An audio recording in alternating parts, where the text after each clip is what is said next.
I'm using the analogy of eyesight where you could be nearsighted or, farsighted.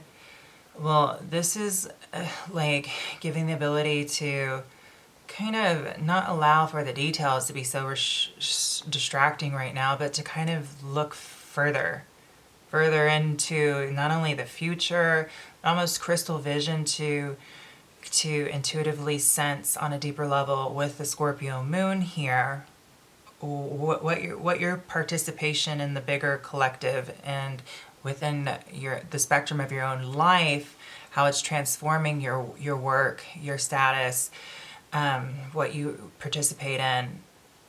You can kind of get inclinations of where it's heading, where it's going, if you get my drift. And then we have a T-square with the North Node, the Moon, and Saturn. So, a lot of these aspects kind of go over the same dynamic and theme because it's basically all like on kind of one side of the zodiac wheel. So, you get a flavor of the same elements and the same natures of each sign and kind of like the alchemical blend of the elements that kind of fuse together with some of these basic aspects here. But with the T-square, there's a call to action to kind of get back to the heart center of things and what propels you in life. What kind of fills your cup up? What brings in the love for you? What kind of fans your flame or creates this passion to want to express freely, like your core true essence that gives you a sense of validation in this world, that sets you apart in this world. And with the North Node, the Moon, and Saturn,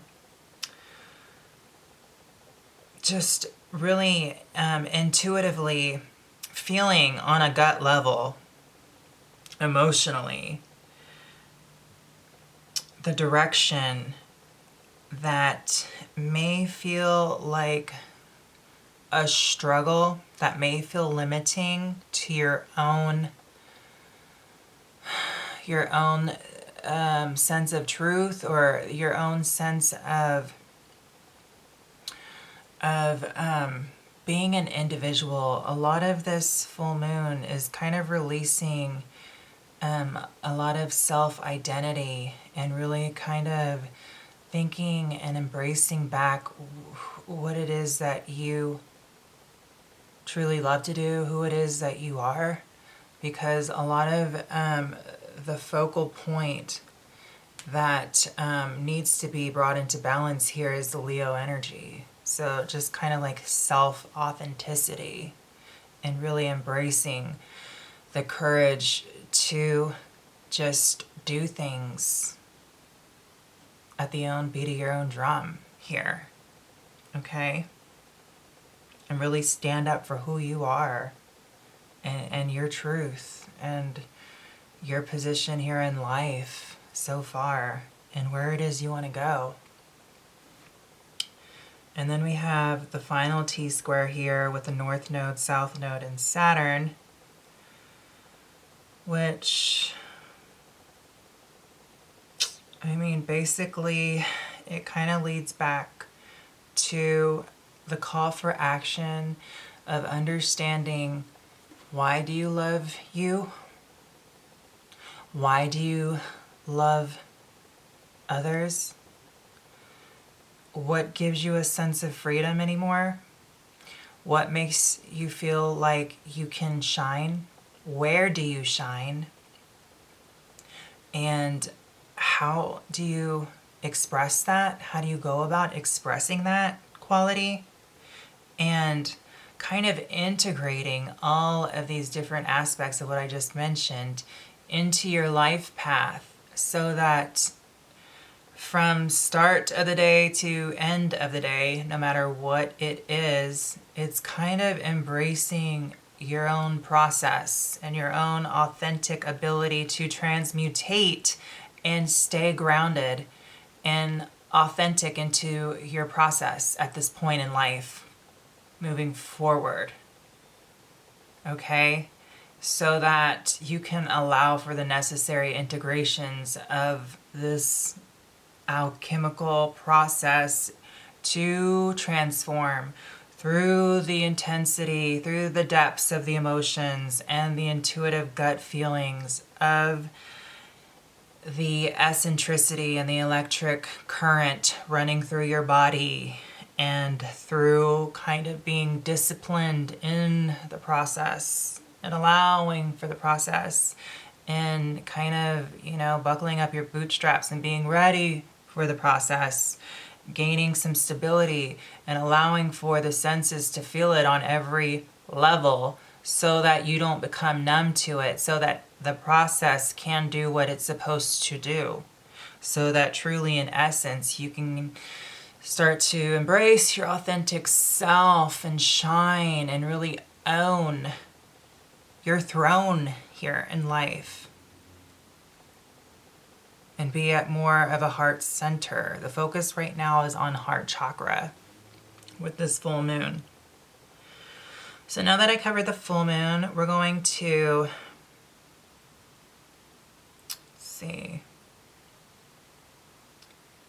we're going to the new moon, which is on May 30th, and it's in the sign of Gemini. So we have the new moon on May 30th in Gemini, and we got a bisextile. These are the major aspects which I cover. First of all, let me start off by talking about the new moon, which is a new phase. It's a new beginning. We've went through the completion up to the full moon, where we were able to release what we were manifesting up to that point. And even if we don't have any intention set during these moon phases, our body is already experiencing a process, and our psyche, subconscious, and the universe has a plan in store for us, whether we know it alchemically or not. And with the gravitational push and pull from the moon and the energy from above, as above, so below, it's creating change, cataclysmic change, whether we know it or like it or not.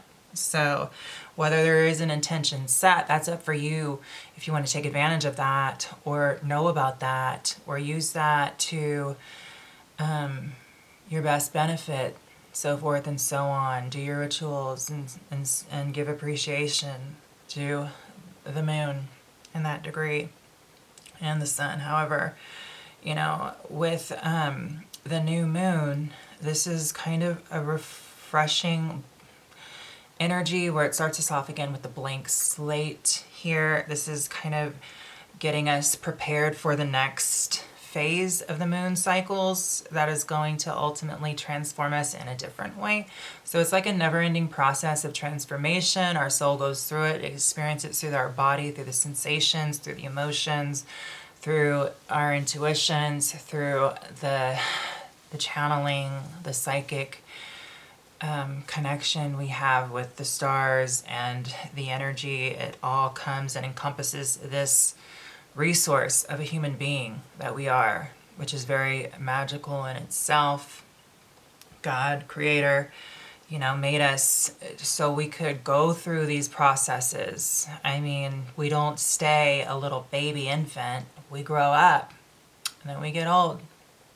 Even though they say once an adult and twice a child, it's still a rhythmic cycle, and it's a part of life.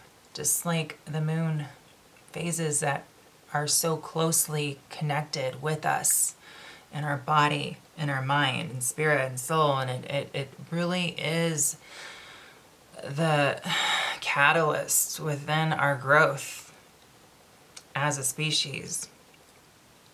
So with the new moon, we can also set a new intention here, and we can start back from ground zero and kind of build back up the energy.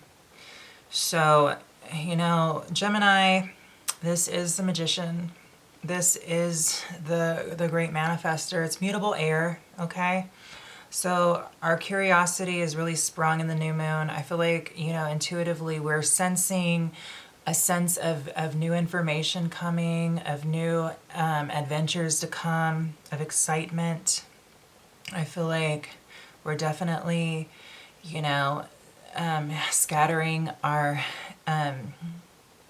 intuitive capabilities and our desire here in a good way, because it's kind of presenting it's kind of presenting this notion that there is going to be a lot of different experiences to come, and a lot of just different things to think about. And it's making us feel very curious to test different things and see what the results can be. And it's also giving us the ability to, it's triggering us wanting to see the details in some things. We're going to find interest in that. And also, we're going to want to kind of partake in socializing to a certain extent, even if it is kind of getting more interaction with social media, or going out and wanting to converse more with others and share opinions. But it can also be just feeling more open to the connection of information you get through Mother Nature, through the universe, through the capacity of what your own mind is being more open to perceive. So it's that gateway that is being renewed here, and that is being stimulated here for a response to happen. So Gemini, this can be also a playful energy. I feel like it's going to be exciting nonetheless. So we're going to start off with the bisextile here, and it's with Mercury, Pluto, and Neptune. So this is a time to kind of, plant some intentions and kind of grow. We have, the sign of Capricorn right here involved, because Pluto is retrograding at the end of Capricorn here. And we have Neptune here in Pisces, and then we have Mercury retrograde in Taurus. So this is kind of going back over, reassessing some of the things we may have manifested, the process of it, some of the visions that we had, and definitely some reoccurrence of some dreams can take place to kind of water back the intention of something that we may have planted in the past, to go back and look. Like, I just got the visual of a little secret garden that we kind of threw some seeds down, and we wanted to kind of experiment a little bit and see what kind of transformation can occur, and we just kind of forgot about it. It's like with this energy, it brings us back to this secret intention that we had in the past, where we can go back and get maybe a clearer vision about it, and we can almost see it in a different light, or something that we've forgotten that we did before can be revealed back to us, and we can kind of pick up where we left off, or things that may have not have been ready yet from the past that we initiated. Now they can be reinitiated in a sense, and it will kind of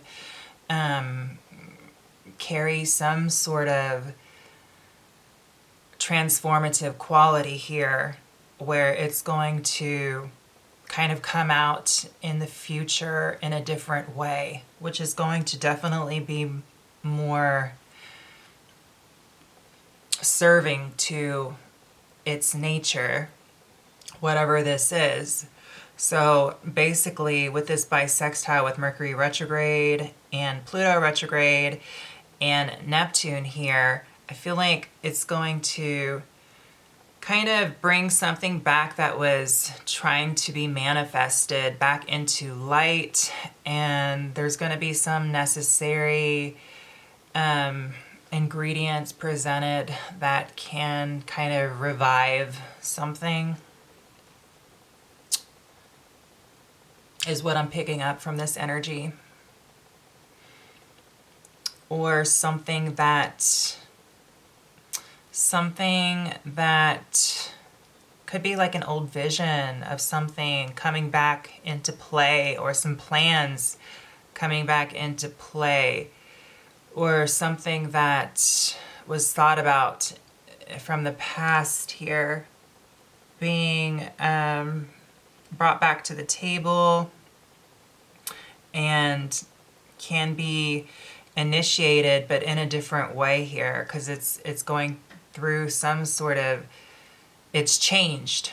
So it could have been like, you know, for example, it could have been some project that was left in the past, and now something came back around where there's like a new vision for the project, and some certain things can be tweaked or changed and or thought of differently, or you got some sort of communication or information that could have helped with something that just didn't make sense before, and now it can make better sense, and it can be kind of initiated back and see where it can go.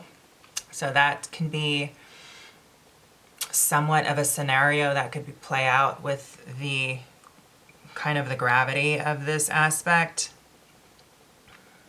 is what I'm sensing. And then also the T-square with Mercury and the South Node and Saturn here. Mercury is retrograde in Taurus at 26 degrees here with this new moon, and or on the day of the new moon. And then we have the North Node, of course, or the South Node, of course, still in Scorpio at 22 degrees, and then Saturn still edging its way to the last few degrees of Aquarius. And, you know, with this T-square, it's,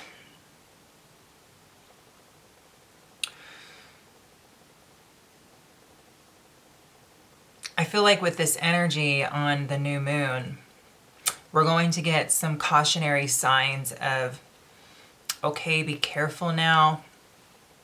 There was certain things that we did in the past of some sort, and we don't want to kind of prolong any of our progression here. So this is kind of like taking some wisdom already learned in the past and using it to kind of give our, it's to use it so it can empower ourselves to continue to